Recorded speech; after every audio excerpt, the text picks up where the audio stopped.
Olá, estudante, tudo bem com você? Espero que sim.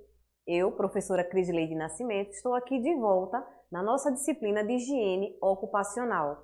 E nessa semana, a terceira semana de aprendizado, vamos compreender sobre o processo de identificação e avaliação dos riscos no ambiente laboral. E nada mais propício a esse assunto seria tratar sobre os mapas de risco. Mas a princípio, o que são os mapas de risco? O mapa de risco é uma maneira considerada bastante eficaz de orientar os funcionários em relação à exposição aos riscos aos quais ele está exposto, porque deixa bem evidente esses riscos dentro do ambiente laboral a partir da sua apresentação. Então, a gente pode dizer que o mapa de risco é uma representação gráfica dos riscos presentes naquele ambiente laboral. Então, para que se garanta a eficácia do mapa de risco, é muito importante que o gestor, diretor da empresa, ele solicite o auxílio de profissionais que sejam especialistas em segurança do trabalho ou mesmo medicina do trabalho, tá bom? Então, trazendo a norma regulamentadora, né, a NR5, conhecida de vocês, que é a Comissão Interna de Prevenção de Acidentes e Assédio no Ambiente Laboral, tá? No seu item 5.16, trazia um texto, né, que dizia que era obrigatória a elaboração e a fixação deste mapa de risco nos locais de trabalho. Como você bem sabe, a MMR ela passa por modificações e no ano de 2022, recentemente, tá? Esse item que trata do mapa de risco, né, ele foi modificado. Então, o item 5.3.1, na sua letra B, ele vai trazer uma relação, né, uma redação, quer dizer, que é uma obrigação dessa Comissão Interna de Prevenção de Acidentes, né? E diz que é necessário registrar a percepção dos riscos dos trabalhadores em conformidade com o subitem específico da NR1 por meio do mapa de risco ou outra técnica ou ferramenta apropriada à sua escolha, sem ordem de preferência, né, com assessoria do Serviço Especializado em Segurança e Medicina do Trabalho, que é o SESMIT, quando houver. Então, o mapa de risco, a partir dessa modificação da NR5, ele deixou de ser obrigatório, certo? Por quê? Porque eu posso utilizar uma outra ferramenta que atenda à mesma do mapa de risco, que é identificar os riscos e apresentá-los para o trabalhador, né? Conforme é utilizado na própria norma regulamentadora, tá? O trabalhador, né, ele tem que saber, é direito dele, saber os riscos ao qual ele está exposto no ambiente laboral. Então, o mapa de risco, né, essa representação gráfica, né, ela vai atender o que a norma estabelece. Né? Ele vai conhecer quais os riscos presentes naquele ambiente de trabalho. Então, como é que a gente elabora esse mapa de risco, tá? A criação do mapa de risco é um processo qualitativo e participativo. Por que é qualitativo? A gente não vai quantificar, a gente vai identificar visualmente no ambiente de trabalho os riscos os quais o trabalhador pode estar exposto. E ele é participativo por quê? Porque é importante, né, uma construção coletiva, a participação tanto do profissional quanto do trabalhador que atua naquele setor de trabalho. Então, há diversos elementos que são comuns a todas as empresas em geral na elaboração do mapa de riscos. E a intensidade do risco, ela vai ser de acordo com a percepção dos trabalhadores, tá? E dos profissionais que estão incumbidos de realizar essa atividade, né? E deve ser representada por tamanhos proporcionalmente diferentes dos círculos.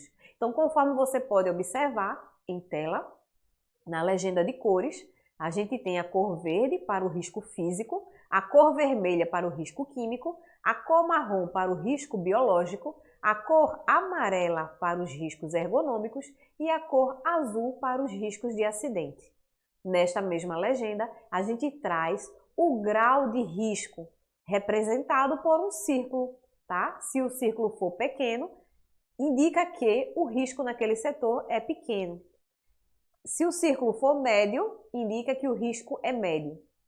E se o círculo for grande, indica que aquele risco é alto no ambiente laboral. Então, essa é a forma que a gente vai representar em nosso mapa de risco, que será afixado no ambiente laboral para que os trabalhadores tomem conhecimento desses riscos que ele pode estar exposto.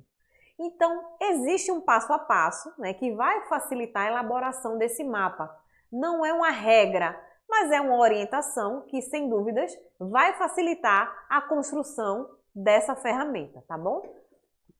Então, vamos lá. O passo 1 é a partir da coleta de informações. Então, não é possível fazer um mapa baseando-se em suposições ou coletando informações de cada um dos colaboradores, né? Se a gente trouxer para a individualidade de cada um, nem todo mundo tem a percepção do risco que está exposto e muitos trabalhadores têm a percepção, mas têm receio em comunicar, né? Por diversos fatores, né? Ele pode achar que pode se prejudicar no ambiente laboral, né? Diante a chefia, então ele acaba omitindo informações.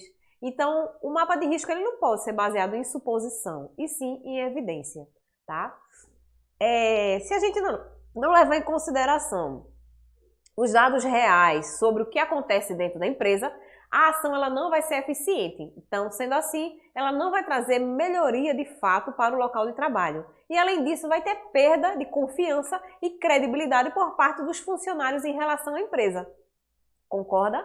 Se a gente que está elaborando o mapa de risco, né, a gente não trouxer dados reais, o trabalhador sabe que naquele ambiente ele está exposto a determinado risco, mas eu não trago dados reais. Então, qual a credibilidade que aquele meu mapa vai trazer para quem o observa, né? Então, a gente tem que levar em consideração esses dados de forma mais real possível. Então, é por esse motivo que deve-se efetuar uma coleta de informações e dados a respeito de cada setor do ambiente de trabalho, juntamente aos gerentes, colaboradores, para que assim possa conhecer o funcionamento de equipamentos, as substâncias com que se tem contato, tá? E os locais de exposição. Então, esse seria o primeiro passo, a coleta do máximo de informações possíveis. Vamos para o passo 2. Seria o diagnóstico da situação atual. Conforme você pode observar em tela, né, eu deixei assim na lateral um círculo onde existe 4 cores. Isso é uma forma de representar, né? Isso indica que naquele setor de trabalho existem 4 riscos diferentes, tá certo? O risco químico, o físico, de acidente e o risco ergonômico, indicado pelas cores como a gente viu na legenda anterior, tá bom? Então essa é uma forma de representação. Então, para esse passo, onde a gente traz o diagnóstico da situação, né, os responsáveis pela elaboração do mapa, ele vai analisar todos os dados coletados. A partir disso é que vai se fazer um diagnóstico completo e preciso desses níveis de risco que cada local possa estar oferecendo aos colaboradores. Então, nesse diagnóstico, é importante que se verifique se a situação é crítica, tá, naquele setor, se é um ambiente muito ruidoso, tá, que possa trazer uma perda auditiva para o trabalhador. Tá? O que é que está contribuindo para a ocorrência daquela situação? Né? De que forma? Se aquele maquinário muito antigo ele traz um ruído elevado, por exemplo, tá certo? E um outro fator, quais os problemas que são encontrados naquele ambiente laboral, entre outros, tá certo? Então, o segundo passo seria um diagnóstico daquela situação encontrada. Já o passo 3, né? É o conhecimento dos processos do ambiente do trabalho averiguado, importantíssimo, né? A gente só pode tratar do que a gente conhece. Então, nada mais do que uma visita, né, em loco, uma visita lá no setor de trabalho para averiguar, certo? Esse ambiente laboral. Então, o ambiente de trabalho ele é muito complexo, tá? Mais do que possa parecer. Então, é importante, né, que a CIPA, juntamente com o SEGMIT, ele conheça cada um dos processos de trabalho que são realizados no estabelecimento. Então, o que é que eu preciso conhecer? Os recursos humanos, primeiramente, né? Qual a faixa etária daqueles trabalhadores, né? O sexo, tá? As particularidades em relação a cada trabalhador. Então, seriam os recursos humanos em geral, tá? Jornada de trabalho é um outro fator que a gente precisa ter o conhecimento, tá? Em turno, em escala, certo? é uma carga horária excessiva, né? A hora extra, então a jornada de trabalho também vai me ajudar a dar esse diagnóstico. Materiais e ferramentas de trabalho, tá? Que tipo de ferramenta o trabalhador utiliza para desenvolver sua atividade? É uma ferramenta considerada perigosa, né, para o desenvolvimento da atividade? Um outro ponto seriam as atividades realizadas. Que tipo de atividade, né? Qual a tarefa de cada um naquele setor? E também o ambiente de trabalho, que vai envolver o arranjo físico, tá? O mobiliário que é utilizado naquele setor, certo? O espaçamento que ele tem para desenvolver a atividade. Então, tudo isso a gente deve levar em consideração para conhecer esse processo do ambiente do trabalho que está sendo averiguado, tá certo? Então, o próximo passo, tá? O último passo, né? É a identificação desses riscos, tá? Que é uma das principais e mais importantes etapas na elaboração desse mapa de risco da empresa, né? Todas as etapas que antecederam, elas servem como um meio para enriquecer, tá? Esse conjunto de dados necessários para a gente permitir uma maior identificação dos riscos. Então, a identificação dos riscos, ela vai consistir primeiramente na observação do local de trabalho, tá? De tudo aquilo que vai fazer parte dele, né? Tanto do recurso humano quanto fisicamente falando. E também quantos e quais funcionários eles permanecem naquele ambiente, tá? Tem ambiente que, mesmo a atividade sendo diferente, o trabalhador ele acaba se expondo ao mesmo risco, né? Um exemplo disso é que um operador de máquina, ele pode estar exposto ao ruído, né? Eu estou no setor de produção, não opero a máquina, mas eu estou exposta ao mesmo ruído por estar dividindo o mesmo setor. Então tem que ficar bem atento quanto a essa questão, tá certo? Então, a partir daí, né, é feita a identificação das medidas de prevenção e sua respectiva qualidade, né? Será que no meu ambiente de trabalho já existe uma utilização de uma proteção auditiva, uma proteção respiratória, né? Qual a qualidade? Será que está atendendo ao que eu necessito, né? Então, tudo isso tem que ser relatado. Um outro ponto são as reclamações mais frequentes dos trabalhadores. Será que o meu trabalhador ele tem queixa de dores lombares, né? Perda de sono, estresse? Então, é um ponto que a gente também deve levar em consideração, essa queixa dos trabalhadores. Por isso que é importante a gente conversar com quem está no setor. Um outro ponto são os levantamentos ambientais anteriores. Será que a empresa já fez um levantamento ambiental? Será que já existe algo documentado, né, de que foi identificado riscos naquele setor? Então, essa documentação, esses levantamentos anteriores, eles podem servir de base na construção do nosso mapa de risco. Vai facilitar, né? Se eu sei que já foi feita uma medição naquele local e identificado um agente, né, vai servir como informação, como base na elaboração do meu mapa. Um outro ponto é a quantificação do contingente de trabalhadores expostos, tá? Naquele setor, eu tenho 5 trabalhadores, tenho 2. Quantos trabalhadores vão estar expostos ao mesmo risco, tá? A gente tem que ver esse grupo homogêneo de exposição, como eu coloquei lá na primeira semana, tá? A definição do grupo homogêneo de exposição. Também identificar e especificar quais os agentes de risco presentes naquele ambiente. Conforme você pode observar em tela, que eu coloquei lá o círculo dividido com os riscos que o trabalhador está exposto, tá? Então, ali eu já estou identificando qual é o agente, tá certo? Se for um risco de acidente, né? Tá identificado ali, ó, fagulhas e cortes naquele setor, tá? Se for um risco físico, tá? Representado na cor verde, tá lá, ó, ruído e calor. Então, essa é uma outra forma onde eu posso representar o risco naquele setor de trabalho. Além das cores, identificar, né, por escrito qual o risco que o trabalhador está exposto.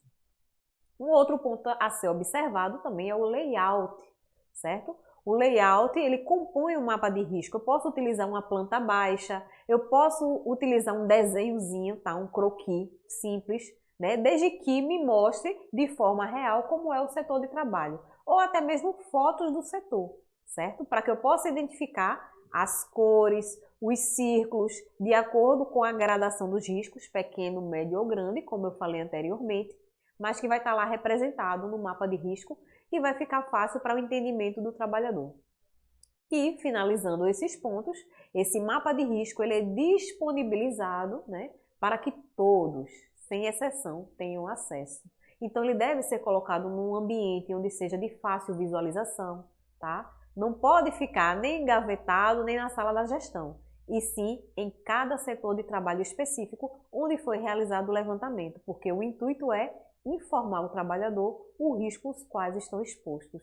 É direito dele, o trabalhador tem esse direito de saber qual o risco que ele pode encontrar no ambiente laboral e é obrigação da empresa informar sobre esses riscos. Pois bem, estudante, é o que eu tinha para hoje. Espero ter ficado compreendido todo o conteúdo, mas em caso de dúvidas, procure a nossa equipe de professores no ambiente virtual de aprendizagem. Até a próxima!